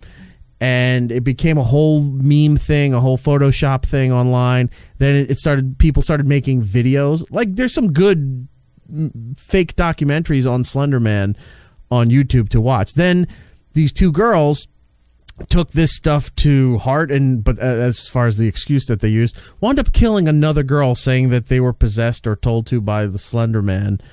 And the HBO wound up making a documentary out of that. And then there was a documentary about the way it caught on the internet and YouTube. And then they finally get to the movie, and all these people were saying that it came out way too late from the hype of when it was big. That hype was like years ago. Like 2013, 2012, somewhere in there. Yeah. They should have had a movie somewhere within that time frame. They didn't. This was so poorly written. The reviews are horrific. If you go by the actual film critics, which Giddles, I didn't know you had this little interest of yours that if movies are under 10%, that you want to see what they're all about. Dude, the worse the better. Like, if it has 0, like, holy shit, I'm gonna cancel what I'm doing that day to fucking watch it. Like, so you want to? I don't like good movies. I like just train wrecks. I want to see like what people thought was a good idea. Like, that's what I want to see from a movie. I've seen every good movie's been done a million times with a different character. Like, I want to see horrible shit. So, all right, do you want to make this the homework assignment? We all watch the movie and talk about it next week? As soon as we hang up. Okay. Well, let's watch the movie, and then for next week's show, we can talk about the reviews again, and then our review of watching the actual movie. Trevor, are you in? I am currently just reading the titles of the reviews on Amazon Netflix? Prime. It's on Amazon. You can rent it on Amazon. You have to rent it. It's not because it just came out on Blu-ray DVD, which means you're gonna have to pay to rent it. All right. So first one, what is wrong with Hollywood? Horrible. Why? Just why? Better than I expected. I saw The Nun, and that was really bad. I heard, and that's sad too, because I liked the first two Conjurings. Yeah, I mean, The Nun was terrible, and that wasn't even like enjoyably bad. But like, I want to see Slender Man. Like, it sounds like a train wreck. The opposite of scary. Like, oh, that was my review of The Nun. It could have been boring. It could have been boring. Yeah, no, it could have been so good. The next one is boring, and there's only one guy who apparently watched it today. I love this film. That's all he wrote. All right, so we got to watch the this username. B Gittleman. Oh, that's too obvious. Let's just go with Brian G. Guys, let's watch this movie, and then for next week, I'll put it on the notes here. We'll talk about the awfulness or the awesomeness that is Slender Man. We'll know for the future. Anybody else see any movies here before I hit TV? I haven't seen any movies, but if you're telling people to watch movies, then I'm going to suggest again my favorite movie of the past year, which is Upgrade. and I think it's out. You should be able to Yeah, I get it. just saw that. I think I saw that on iTunes too. I gotta watch It's like an hour and a half. It's an hour and a half movie, and it's basically like a Black Mirror episode. It's fucking amazing. It's so good. Yeah, I'm down. That's the only thing I'll suggest. It's out now, and also Sorry to Bother You is on Hulu, and it's free, so definitely watch that as well. Oh yeah, Danny Glover plays a white guy. Dude, that movie is nuts. Like, have you seen it yet? No, I'm afraid it's gonna make me think. It's gonna make you think. Like 3/4 of the way through the movie, where it takes a hard turn, you're gonna be like, "What the fuck am I watching?" What's this movie Everyone called? In the theater, when I saw it, said, "What is happening?" What's this movie called? Sorry to Bother You. Oh, right, you did tell me about that. Yeah. It's the one where David Cross and Patton Oswalt do the voices of the black guys who are doing white guy voices, so that they can telemarket to people. And it's like a dark satire about corporations and race and relations, but like I said, 3/4 of the way through the movie, it takes a hard sci-fi turn, and it is like kind of shocking. Like, you do not see it coming. So I want you guys to see it just for that part. All right. Sorry to bother you. I will Golden go. Globe nominations. Okay. Well, I want to do TV before we do that, and then we can. Oh, I thought that had to do with Golden movies. Globe. Some other TV things of notice. So during the promotion of Deadpool 2, Ryan Reynolds was out and about. He was doing a lot of different things and a lot of unique things as far as marketing goes for the movie. In costume, he would just show up at different places and do weird things. Well, one of the videos that caught on before the movie came out was he showed up on this Korean game show called The Masked Singer, right? So this guy comes out in a unicorn outfit, and he sings "The Sun Will Come Out Tomorrow." And then at the end, the judges have to guess based on the hearing or whatever the criteria is, who might be the celebrity that's who might be the person that's singing under the mask. And nobody got it, and then they did the big reveal, and they saw that it was Ryan Reynolds, and this made national news for Korea, and then as a major news story, but an entertainment news story for the rest of the world. And because of that, whoever owns the property, because it's obviously not a United States show, Fox jumped on to get the licensing for it in America, and has now announced that it's starting in January, and it's always celebrities singing in costumes, and you have to guess who the celebrity is. Now, Yeah, some of them are obvious though. it's such a weak concept, and if you're filling in half an hour is one thing, but these are probably going to be half an hour or hour shows. How are they going to fill all this time, and how fast does the novelty wear off about somebody in a costume singing a song, and you got to guess what celebrity it is? How long do you think that lasts? It's kind of like over the summer when they do like match game for a month. Yeah. But wait, hold on a second. What did you say, Trevor? It's kind of like when over the summer, like all of a sudden they do the match game again and $1,000 pyramid. Like They're bringing back that Deal or No Deal, but to CNBC. Yeah, they're doing it. It's only for a month. Yeah. So like it'll probably be like that because I don't know if you saw the commercial for the American version. It's Christina Aguilera. No doubt in my mind that it's Christina Aguilera. And She don't like this when she sings. Is a dead giveaway. Is she getting rowdy? And she's getting rowdy, and she's singing one of her songs too, I think, and it's her hair. It's a great like, accent. It's her. So like I'm already bored with it. Well, I just didn't know how long something like that could last, because that seems kind of a flash in the pan. That seems That's like what I'm almost like a saying, late I'm night bored talk with the show commercial. segment. It's not going to be good. No. Another thing I noticed too was because I was watching that commercial, I saw some of the other Fox shows that they're talking about are returning in March.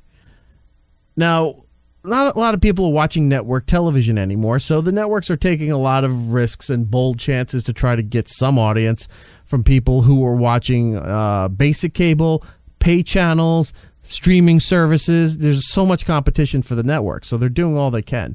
So it's the first week of December, and for these networks, some of their shows are already done, as they call the fall finale. They're already done. The first week of December, over the next couple of weeks, kids are going to be getting out of school. Parents are going to be home more because they may not be working around the holiday time. more people are going to be home to watch these shows, and they're ending all their stuff to put nonsense on, and then they don't return until March. Isn't that weird? Because they used to take off in December for the holiday stuff and then come back like in the middle of January. Now you're waiting like 3 months to bring your show back to finish the second part of the season? Yeah, I don't know. No one watches cable anymore. Yeah, dude, I don't know anything that's on cable. It's just you're speaking another language right now. I have no idea what you're saying. It's just like Klingon. I'm like, what? Is Law and Order still on? That's all I got. Yeah, I think they're down to 2 of them now. Yeah, they're like Law and Order Moon. Someone left this whale here. We're gonna figure it out. It was Iraq. That's horrible. Every episode is Law and Order Moon. It's a whale. It's just that one whale. It's like that show's been on for 20 seasons. They can't figure out where the whale came from. What do they do the rest of the time? They're just or a fjord. They're just they're staring at it oddly and drinking coffee, and that's all the episodes are. Yeah. Nobody ever thinks, how did they get on the moon? Yeah.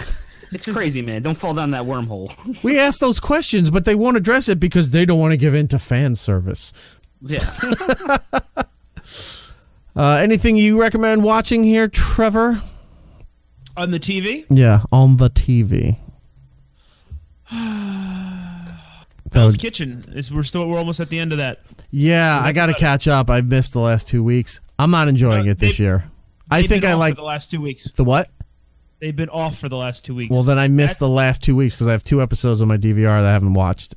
You haven't seen in a month. I like MasterChef better. I really am. Hell's Kitchen's getting very boring. I like MasterChef. In fact, I like MasterChef Junior because the chefs can't be dicks to kids. And it's just funny to watch them. They could, but they won't. But it's just funny to see them, kind of not want to yell at the kid and call him an idiot because he messed up the creme fraiche. I like Hell's Kitchen because you get to watch Gordon Ramsay when he can't hit people. He just punches the fish or the mashed potatoes. It explodes. I like when he throws the plates and he's almost crying. Everybody over here now. Touch it. It's cold, chef. And then he shuts it down. Shit. Yeah. No, that's John Taffer shuts it down. No, he shuts down. He closes the kitchen and kicks them out while the red team still has to finish their dinner service. Yeah, but John Taffer, I literally think copyright shut it down. Did he really? Wow, I wouldn't be know that. surprised. It's his tagline. Oh, that's right. It is the bar. Shut it down. Yeah. Shut it down. You know what I want to? Wow, I never thought of this show. And isn't Bar Rescue just a copy of Gordon Ramsay's Nightmare Kitchens or whatever it is? Probably. They're all the same show. Yeah. Same thing. He goes in, he's disgusted, he cleans it up, and all of a sudden they're semi-successful for like a week. We were just talking about these shows with dumb concepts and how long will they last. There was a show that had a great concept, and it only lasted 1 season. I think The Mole. No, I think because it was on CBS, but it really should have gotten more seasons because of how ridiculous this show was. Do you remember Celebrity Mole? No. Do you remember a show called Kid Nation? I have a mole. Which one? Kid Nation? No, it sounds. Okay, what this show was, where these kids were just dropped off somewhere, right? Oh yeah, and they had to like form their own civilization or something. Yeah, they were dropped off, and it turned out to be the set of a western town, and these kids had to live like they were in the old west and have a functioning society going. I forgot how they had challenges and stuff to eliminate, the kids, but they had to like figure out how to cook their own food, get water from the well, figure out how they were going to brush their teeth. Like it was the weirdest thing. There's a snake, and they were all orphans, so it didn't matter if they died. Yes, like the Three Stooges, the studio owned them. Remember? Yeah, the studio owned them. It doesn't matter what happens. That's like the That's why fourth. they can't cook for themselves. What was it? That's like the fourth Spanky. The studio owned them. So nobody missed them. It's a Little Rascals. No, so I want them to bring that show back because there were no adults. They'd go through their tasks. They would get upset if they screwed up. They would cry at night because they missed their parents. And it's right on TV. I'm like, this is amazing television. They should have done more. You know what? If we win the lottery, we're going to add it to the list, Skittles. If we win the lottery, you know what we're going to do? We're going to send those kids to the moon. No, I don't want to combine both ventures. The first is going to be setting that. Have to figure out how to get the whale home. That'd be a good show. He burnt up on re-entry. The whole world smells like tuna steak. The kids are just hiding in the whale's stomach. It's like a Jonah situation. It's like the only way we're going to survive.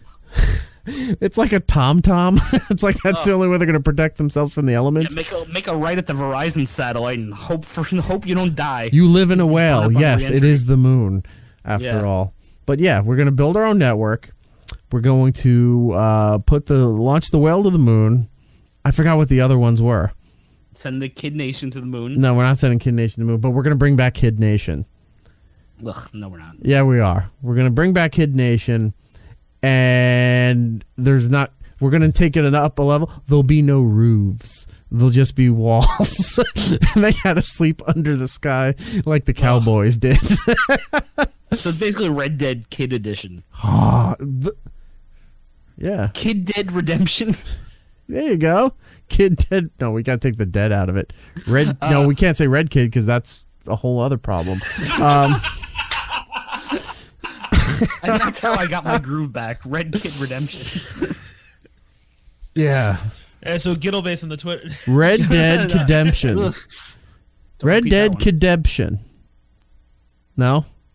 Red Dead Redemption? No, this is getting horrible. This sounds just like a NAMBLA meeting. This is horrible. No, I want to bring back the West, the show where the old West tortures kids. Hey, dude. Oh my God! Oh, hey, dude! Let's call David Lasseter. I'm sure he's not doing anything. It's like, you were Ted once. You got to host the show, but you have to host the show as Ted. I'm down. Okay, good place to put our money. I don't think there's really anything else for TV that anybody cares about. I will just say for a TV plug, it's not really TV, but it's Netflix. Season 3 of F is for Family is up, right, and it's really good. So I would really catch that. Thank you. I have one more. No, I finished it. It's only 10 episodes. I did finish it. Yeah, I have a couple left. I'm almost done, but it's really good so far. How great is Vince Vaughn as the new neighbor? Oh, it's just everything about that show is really good. I like it because it has like the seriousness of like King of the Hill, but it has like funnier jokes. You know what I mean? So like it has like that seriousness, meaning like the family value kind of it, or the serious meaning the family value feel of King of the Hill, or like just serious as in that it's the not storyline like a Family Guy serious or Rick and Morty type thing. It's like an actual like sitcom type thing. Yeah, there's ridiculous shit that happens, obviously, but it's more based in a reality for a cartoon than other shows are. Definitely watch F is for Family. Yeah, also Bill Burr's great. Also on Netflix, they announced this week Sabrina's coming back for season 2. The beginning of April, and they're doing a holiday special next week. Ooh, I have yet to watch that show. It's on my list. It's addicting. It's great. The new Sabrina is awesome, and I like the twist at the end where next season should be a lot of fun. Sweet. All right. Like, you know how like the season 1 or episode 1 usually has to lay a lot of ground. Since you kind of already knew the story, just from the TV show, if you watched it in the 90s. It was fun to see where they went with it. Now I have no idea where they're going to go. It's going to be good. All right. Sabrina on Netflix. I do want to watch that too as well. Next week we'll have to talk about, since we're way over time, we'll have to talk next week about Fortnite getting sued and how all these major video games fell apart in the last half of the year. Like, these are blockbuster franchise games that are all just going by the wayside by the people who love and cherish video games are all just like, I can't do this anymore. Yeah. All right. Or we're just getting old. With that being said, we have to get to the plugs. Gittles, you start. What do we have? Giddle Base on the Twitter, Instagram, and Xbox Live, and that's all I got. I was going to do the cookie takedown, but my sister hired me to cater a party, so I'm going to do that instead, because I'd rather make money than win another blender. So, yeah, I'm not doing the cookie takedown, but I will be there helping out. So if you are in the area and go, I won't be cooking, but I will be there, so just say hi. You'll find me. I have a beard. All right. Trevor, what do you have? Twitch.tv/podcast dummies been going really well every Tuesday, 6 p.m. live. Giddles has joined me for the past couple episodes. And coming up on December 18th, we will be doing our end of the year show extended version. We're doing the dating game. We're gonna find a girl who needs to find love, and we're gonna do our version of the dating game. Giddles is gonna ask questions. I'm not gonna let the girl ask any. So is Giddles now working on your show? Is that what's going on here? No, I'm a freelance agent. I do wherever people need someone to talk, I'm there. He wasn't on this week's. Yeah, I wasn't on this week. Okay. I've never been asked once. I'm just putting that out there. Because first of all, you're always working. We can't start this podcast. As for me, it's eRock on social media, but more importantly, the show, It's Erik Nagel, all over social media. Follow that if you can. Like us on Facebook, subscribe on YouTube. Leave a voicemail, 651-SMITHERS. That's 651-764-8437. Leave us a message, and we'll use it on a future show. And maybe at some point, we'll all posse up for Red Dead and try the free roam together and see how it all goes. Hopefully that's better than the story for me, because I'm so tired of the original story. I might try some online tonight, so if you're around. All right. We are done. Till the next time, everybody, be excellent to each other, and have a wonderful time. You're just going to stretch it out as long as you possibly can. Got to give people what they want. Anticipation. It's Erik Nagel. To settle something once and for all. Now, please listen very carefully. Die Hard is not a Christmas movie. Alas, we're out of time. Follow It's Erik Nagel on Twitter, Facebook, and Instagram. For ways to listen to the show, go to itseriknagel.com. And remember to tell 2 friends so they can tell 2 friends. And they can tell 2 friends. And they can tell 2 And those 2 friends. friends can tell 2 friends. And those 2 friends can tell 2 friends.